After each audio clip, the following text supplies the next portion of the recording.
Good morning friends, Ram Ram.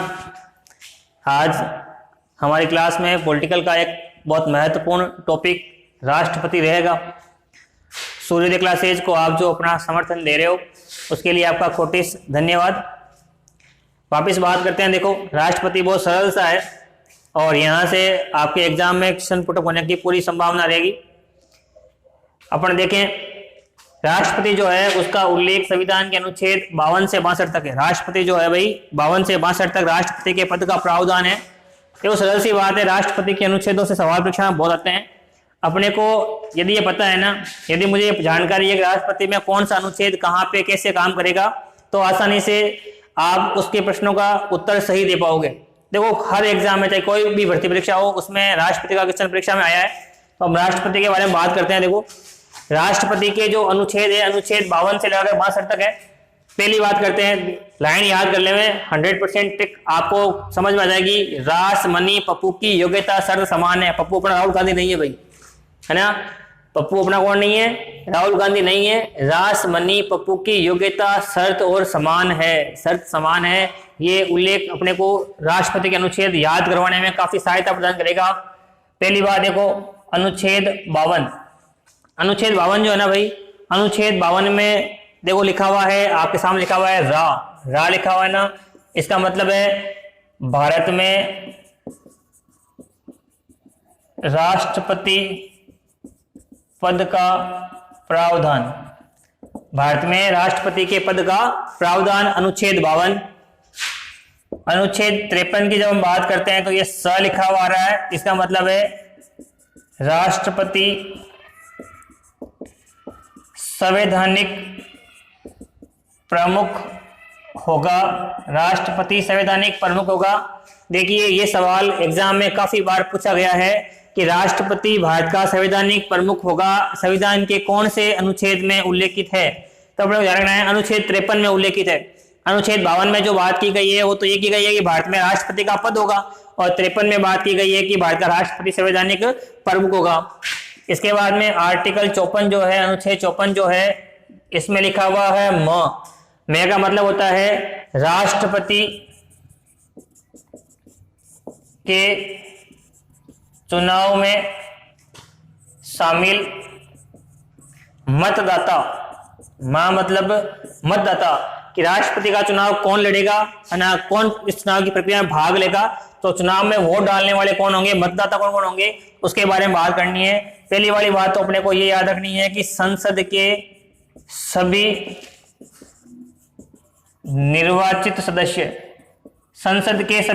सदस्य जो होंगे वह राष्ट्रपति के चुनाव की प्रक्रिया में भाग लेंगे। इसका मतलब अपने को ध्यान रखना है, जब एक सवाल ये परीक्षा में आता है कि राष्ट्रपति के चुनाव में संसद के कितने सदस्य भाग नहीं लेते। संसद मतलब लोकसभा और राज्यसभा दोनों को मिला के। अपने को ध्यान रखना है कि राष्ट्रपति के चुनाव में संसद के कुल 14 सदस्य भाग नहीं लेते। 14 सदस्य भाग नहीं लेते। 14 में से 2 तो कहाँ के होंगे? 2 तो होंगे लोकसभा के, और 12 कहाँ से होंगे? राज्यसभा से होंगे। ठीक है, तो अपने को ध्यान रखना है, संसद के सभी निर्वाचित सदस्य होंगे वह चुनाव की प्रक्रिया में भाग लेंगे। मनोनीत सदस्य जो होंगे वो चुनाव की प्रक्रिया में भाग नहीं लेंगे। आगे वाली बात देखो, नंबर 2 पे, सभी राज्यों की विधानसभा के सदस्य, सभी राज्यों की विधानसभा के सदस्य भी राष्ट्रपति के चुनाव की प्रक्रिया में भाग लेंगे। आगे वाली बात, तीसरे में ध्यान रखना है, दिल्ली और पांडिचेरी विधानसभा के जो सदस्य होंगे ये भी राष्ट्रपति के चुनाव की प्रक्रिया में भाग लेंगे। अपने को यही ध्यान रखना है, ऐसे सदस्य जिन्हें राष्ट्रपति मनोनीत करता है वह राष्ट्रपति के चुनाव की प्रक्रिया में भाग नहीं लेंगे। बाकी वह सभी सदस्य भाग लेंगे जिनका चुनाव जनता प्रत्यक्ष रूप से करती है। तो ये 3 कैटेगरियां हैं। इन 3 कैटेगरियों के लोग जो होंगे वो राष्ट्रपति के निर्वाचन की प्रक्रिया में भाग लेंगे। इसके बाद देखो, अनुच्छेद 55। अनुच्छेद 55 में नी लिखा हुआ है। नी मतलब राष्ट्रपति के निर्वाचन की विधि। राष्ट्रपति के निर्वाचन की विधि। देखिए सरल सी भाषा में बात समझनी है। राष्ट्रपति का चुनाव अप्रत्यक्ष विधि से, राष्ट्रपति चुनाव होता है अप्रत्यक्ष विधि से,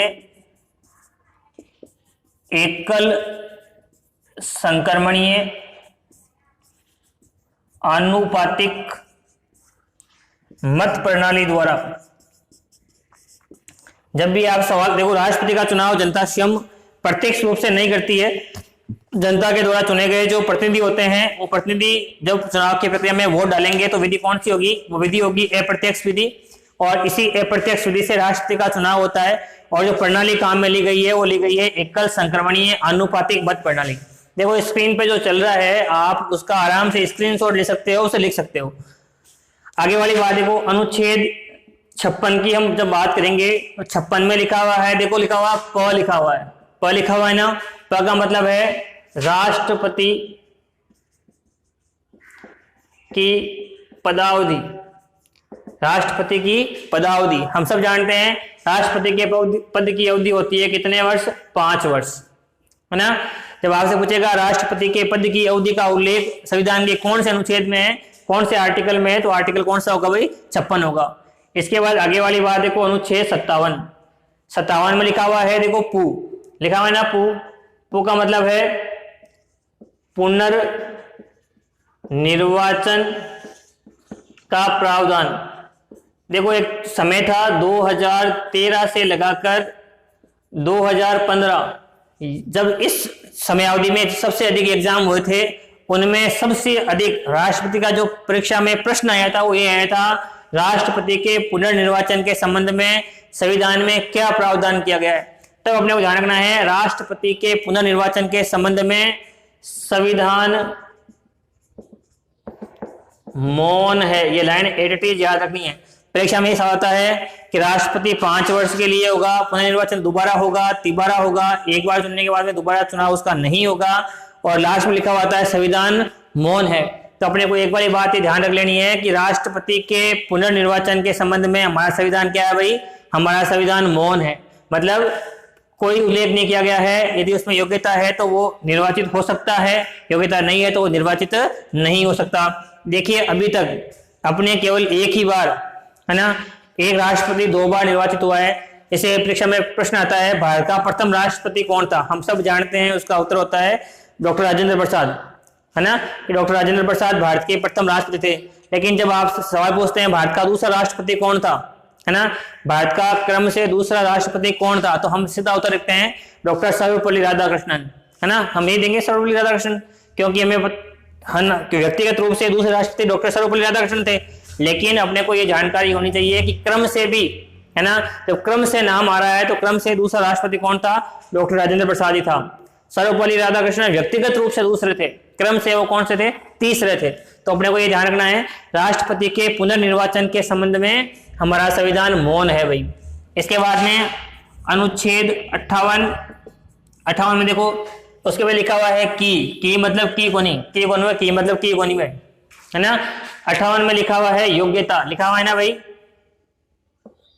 योग्यता, है ना। तो ये है राष्ट्रपति के पद की योग्यता का उल्लेख। योग्यता में पहली वजह क्या होगी, भारत का नागरिक हो, भारत का नागरिक हो मतलब बाहर से आया हुआ नहीं हो। दूसरी वाली बात, उम्र कितनी हो, 35 वर्ष से अधिक आयु हो, ठीक है। तीसरी वाली बात, पागल दिवालिया ना हो, पागल दिवालिया ना हो। चौथी बात, लाभकारी पद पर ना हो, पद पर ना हो। और पांचवी बात याद रखनी है कि लोकसभा का सदस्य निर्वाचित, लोकसभा का सदस्य निर्वाचित होने की योग्यता रखता हो। सरल सी भाषा में बात की गई है कि ये 5 योग्यताएं भारत के राष्ट्रपति के लिए कंपलसरी है कि वह भारत का नागरिक हो, 35 वर्ष से अधिक उसकी आयु हो, पागल और दिवालिया वो ना हो, लाभकारी पद पर न हो और लोकसभा का सदस्य निर्वाचित होने की वह योग्यता रखता हो। देखो वापिस इसको यहाँ समझ लेना है अपने को। 52 में क्या है, 52 में है कि भारत में राष्ट्रपति के पद का प्रावधान। अनुच्छेद 52 कहता है कि भारत में एक राष्ट्रपति होगा। अनुच्छेद 53 कहता है कि राष्ट्रपति संवैधानिक प्रमुख होगा। भारत का जो राष्ट्रपति हो संवैधानिक प्रमुख होगा, है ना, प्रथम नागरिक होगा भारत का वह। तीसरी बात यहाँ पे है अनुच्छेद 54 कि राष्ट्रपति के चुनाव में शामिल मतदाता कौन कौन होंगे। तो अपने को ध्यान रखना है, संसद के सभी निर्वाचित सदस्य राष्ट्रपति के निर्वाचन की प्रक्रिया में भाग लेंगे। 14 सदस्य संसद के राष्ट्रपति के निर्वाचन की प्रक्रिया में भाग नहीं लेंगे क्योंकि उन्हें मनोनीत भारत का राष्ट्रपति करता है। ऐसे सदस्य 2 तो होंगे लोकसभा से और 12 कहां से होंगे, राज्यसभा से। हम संसद वाले टॉपिक में इसका डिटेल से मैंने बताया भी है, वापिस आप उस वीडियो को देख सकते हो। इसके बाद में सभी राज्यों की विधानसभाएं जो है उनके सदस्य भी भाग ले सकते हैं और एक संशोधन के द्वारा दिल्ली और पांडिचेरी विधानसभा के सदस्यों को भी राष्ट्रपति के निर्वाचन की प्रक्रिया में भाग लेने का मौका दिया गया। अनुच्छेद 55 जो है वो कहता है कि राष्ट्रपति के निर्वाचन की विधि कौन सी होगी। तो अपने को ध्यान रखना है, राष्ट्रपति का जो चुनाव होता है उसकी जो विधि है वह है अप्रत्यक्ष विधि। विधि कौन सी है, वह अप्रत्यक्ष विधि है। एकल संक्रमणीय आनुपातिक मत प्रणाली के द्वारा राष्ट्रपति का क्या होगा, निर्वाचन होगा। आगे वाली बात देखो, अनुच्छेद 56 जो है वो कह रहा है कि राष्ट्रपति की पदावधि, देखो प लिखा हुआ ना, प मतलब पदावधि। राष्ट्रपति की पदावधि कितनी है भाई, 5 वर्ष। राष्ट्रपति कितने वर्ष के लिए चुना जाएगा, 5 वर्ष के लिए चुना जाएगा। 57 में है पुनर्निर्वाचन का प्रावधान। तो अपने को ये वाली बात जाननी है कि राष्ट्रपति के पुनर्निर्वाचन के संबंध में हमारा संविधान जो है वो मौन है, मतलब कोई उसके बारे में कितनी ही बार वो चुनाव की प्रक्रिया में भाग ले सकता है।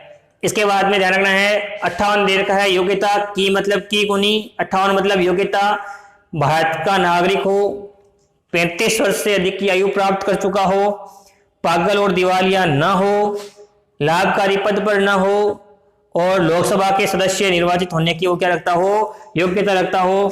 ये 5 योग्यताएं उसमें होगी तब वह चुनाव की प्रक्रिया में भाग ले सकता है। ठीक है, हमारा संविधान ये कहता है कि कोई भी बाहरी नागरिक देश का कोई भी संवैधानिक पद धारण नहीं कर सकता। आपको पता होगा 2004 में जब सबसे अधिक सीटें यूपीए गवर्नमेंट को मिली और सोनिया गांधी को प्रधानमंत्री के पद का दावेदार बनाया गया, तो इसी की वजह से कि कोई भी संवैधानिक पद जो होगा उस पे बाहरी देश का जन्मा व्यक्ति नहीं बैठ सकता, इसलिए उन्हें उसके लिए अपात्र माना गया और फिर हमारे डॉक्टर एमएमएस सिंह, मनमोहन सिंह जी को प्रधानमंत्री बनाया गया। इसके बाद देखो अनुच्छेद 59 जो है, आर्टिकल 59 जो है उसमें है शर्तें। देखो ये जितनी भी योग्यताएं दे रखी है, भारत की 25% जनसंख्या के अंदर ये योग्यताएं होगी, है ना, कम से कम 25% जनसंख्या के अंदर ये क्या है, ये योग्यता है ना। 35 वर्ष की आयु, भारत का नागरिक, पागल दिवालिया कोई भी नहीं है ना। तो ये योग्यताएं सब में होती है। राष्ट्रपति के चुनाव की एक पावन प्रक्रिया होती है, एक पावन सा एक उसका नियम है कि जितने भी लोग राष्ट्रपति का जब चुनाव लड़ेंगे, जो व्यक्ति राष्ट्रपति के चुनाव में विजित होगा, जो राष्ट्रपति चुना जाएगा, है ना, वह व्यक्ति अपने समय के जितने भी राष्ट्रपति के मतदान की प्रक्रिया में भाग लेने वाले, है ना, राष्ट्रपति के चुनाव में भाग लेने वाले कैंडिडेट हैं, उन कैंडिडेटों को बुलाएगा, उन्हें चाय पानी नाश्ता करवाएगा और एक बड़ी सी फोटो खिंचवा के राष्ट्रपति भवन में क्या कर देगा, लगवाएगा। अब राष्ट्रपति भवन देश की सबसे बड़ी आवासीय इमारत है, तुम भी चाहते हो, मैं भी चाहता हूं कि मेरी फोटो वहां पे लगे। इसके लिए हमें राष्ट्रीय चुनाव लड़ना पड़ेगा। तो जब भी हमें ये योग्यताएं आ जाएगी तो क्या करेंगे अपन, हम चुनाव की प्रक्रिया में भाग लेंगे, है ना, और वो उस पावन काम को करने में अपन जाएंगे, है ना। तो इससे भीड़ बढ़ जाएगी। तो ये इसको राष्ट्रपति का पद जो है वो हमारा एक बहुत गरिमामय पद है। इस गरिमामय पद को बनाए रखने के लिए, इसकी गरिमा बनाए रखने के लिए, है ना, राष्ट्रपति के चुनाव में कुछ शर्तें लगाई गई। शर्तें क्या लगाई गई भाई, उल्लेख किया गया है 2 बार एग्जाम में, ये सवाल परीक्षा में पूछा जा चुका है कि राष्ट्रपति के चुनाव में शर्तों का उल्लेख संविधान के कौन से अनुच्छेद में है। अनुच्छेद कौन सा है भाई, अनुच्छेद 59 है। देखो शर्तें क्या है कि पहली शर्त तो है 50 सांसद प्रस्तावक होंगे तथा 50 सांसद अनुमोदक होंगे। अनुमोदक होंगे। ठीक है, पहली वाली बात तो यह है 50 सांसद क्या है, प्रस्तावक है, और 50 सांसद क्या होंगे, अनुमोदक होंगे। तो 50 सांसद तो उसका नाम रखेंगे अपने लेटर पैड लिखकर, है ना, और 50 उसका अनुमोदन करेंगे। मतलब एक व्यक्ति यदि चुनाव लड़ रहा है तो उसके लिए 100 सांसदों का समर्थन होना क्या है, जरूरी है। दूसरी वाली बात, 15,000 रुपए जमानत राशि होगी। 15,000 रुपए जमानत राशि होगी। यदि 1/6 मत नहीं मिलते हैं, 1/6 मत नहीं मिलते हैं तो जमानत राशि क्या हो जाएगी, जब्त हो जाएगी। कहते हैं ना कि फलाना आदमी की जमानत जब्त होगी। भाई क्यों जमानत जब्त होगी, क्योंकि उसे कुल मतों का 1/6 मत प्राप्त नहीं हुआ। तो ये दो शर्तें लगाई गई, और इस पहली शर्त की वजह से, है ना, अधिकतम, कोई सवाल पूछ देना, भारत में राष्ट्रपति के निर्वाचन की प्रक्रिया में कितने लोग अधिकतम भाग ले सकते हैं, तो उसका उत्तर होगा 7 लोग, है ना। अधिकतम 7 लोग ही राष्ट्रपति के निर्वाचन की प्रक्रिया में भाग ले सकते हैं। 8वां भाग नहीं ले सकता, क्योंकि भारत में जो राष्ट्रपति के चुनाव के लिए समर्थन चाहिए वो 100 सांसदों का चाहिए। किस सांसदों चाहिए, 100 सांसदों का उन्हें समर्थन चाहिए। ये तो हो गया अनुच्छेद हमारा 59। इसके बाद में आता है आर्टिकल 60। आर्टिकल 60 में लिखा हुआ है, देखो, स मतलब शपथ, राष्ट्रपति के पद की शपथ, राष्ट्रपति के पद की शपथ का प्रावधान, है ना। तो अपन ये जानते हैं कि राष्ट्रपति के पद की शपथ कौन दिलवाएगा, उच्चतम न्यायालय का मुख्य न्यायाधीश। अपने को ये ध्यान रखनी है कि राष्ट्रपति को राष्ट्रपति के पद की शपथ कौन दिलाएगा, उच्चतम न्यायालय का मुख्य न्यायाधीश राष्ट्रपति को राष्ट्रपति के पद की शपथ दिलवाएगा। तो राष्ट्र जब पूछेगा कि राष्ट्रपति के शपथ का प्रावधान संविधान के कौन से अनुच्छेद में है, तो अनुच्छेद 60 में राष्ट्रपति के शपथ का प्रावधान है। ठीक है, आगे वाली बात देखो, आगे वाली बात में लिखा हुआ है मां, लिखा हुआ है ना, आगे वाली बात में यहां मां लिखा हुआ है, अनुच्छेद 61 और लिखा हुआ है मां, है ना, मां लिखा हुआ है ना। इसका मतलब है महाभियोग का प्रावधान, महाभियोग का प्रावधान, कि यदि राष्ट्रपति संवैधानिक कदाचार का दोषी पाया जाता है, हाँ, तो उसके खिलाफ महाभियोग की प्रक्रिया लगाई जा सकती है। लेकिन आज तक भारत के इस गरिमा में पद पर बैठे जितने भी व्यक्ति हुए हैं, उनमें किसी भी व्यक्ति के खिलाफ क्या नहीं हुआ है, महाभियोग का प्रस्ताव नहीं लाया गया है, महाभियोग की प्रक्रिया नहीं अपनाई गई है, क्योंकि गरिमा में पद है ना। एक बात यहाँ पर यह भी ध्यान रखनी है, एक बार रेलवे के एएसएम का एक एग्जाम था, उसमें क्वेश्चन आया था कि राष्ट्रपति के द्वारा अपने पद पर रहते हुए कार्यों के लिए निम्न में से कौन उत्तरदायी होगा, है ना। तब ध्यान रखना है, राष्ट्रपति अपने पद पर रहते हुए किए गए कार्यों के लिए स्वयं उत्तरदायी नहीं होता है ना। उसके लिए उत्तरदायी कौन होगा, उसके लिए उत्तरदायी होगा प्रधानमंत्री और उसकी मंत्रिपरिषद। ये क्वेश्चन अपने को बहुत याद दिमाग में रखना है कि राष्ट्रपति जो भी कार्य करेगा वह प्रधानमंत्री और उसकी मंत्रिपरिषद के द्वारा सलाह लेने के बाद ही करेगा। वो अपने द्वारा किए गए कार्यों के प्रति स्वयं क्या नहीं होगा, स्वयं उत्तरदायी नहीं होगा। उत्तरदायी कौन होगा, प्रधानमंत्री और उसकी मंत्रिपरिषद उसके लिए क्या होगी, उत्तरदायी होगी।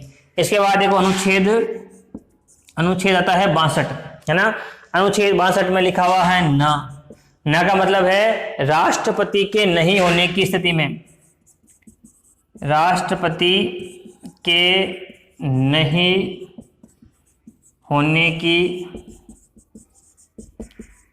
स्थिति में उपराष्ट्रपति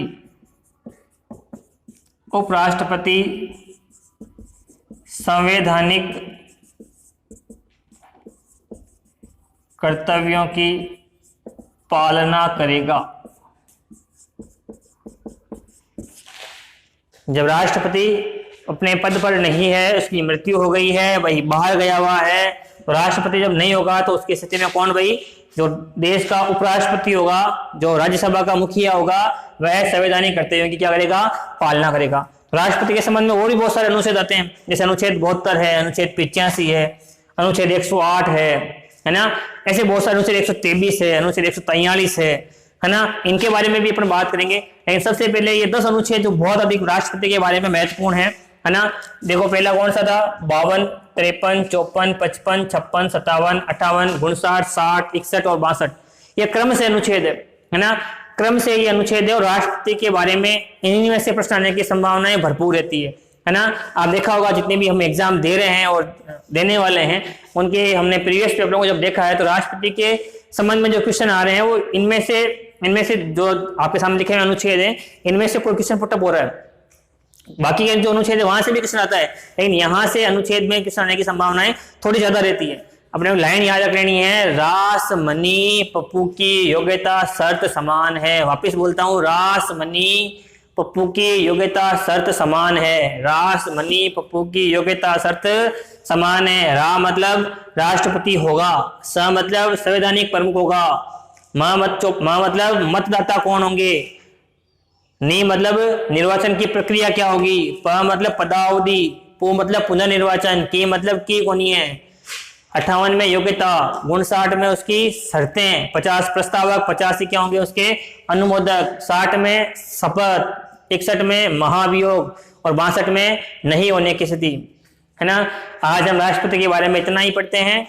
यदि आपको यहाँ दी गई जानकारी अच्छी लग रही है, यहाँ पढ़ाया आपके समझ में आ रहा है, तो अपना जो अपना चैनल है ये चैनल ने अपने सब्सक्राइब करना है, घंटी को बटन दबाना है ताकि नवीनतम वीडियो आप तक पहुंच सके। अपन एक बात ध्यान रखनी है, जितो पढ़ा आपा जितो आपने जरूरी है, जितो पढ़ना चाहिए, बतो इस चैनल पर मटेरियल जो है पूरा आपने मुहैया करवाया जाए। तो जब भी आपने लगे कि चैनल बढ़िया है, जानकारी बढ़िया हमारे समझ में आ रही है, तो हमारे चैनल ने सब्सक्राइब करना है, बेल आइकन दबाना है और हमारे चैनल ने अधिक से अधिक अपना मित्रों में शेयर करना है। धन्यवाद। जय राम जी की।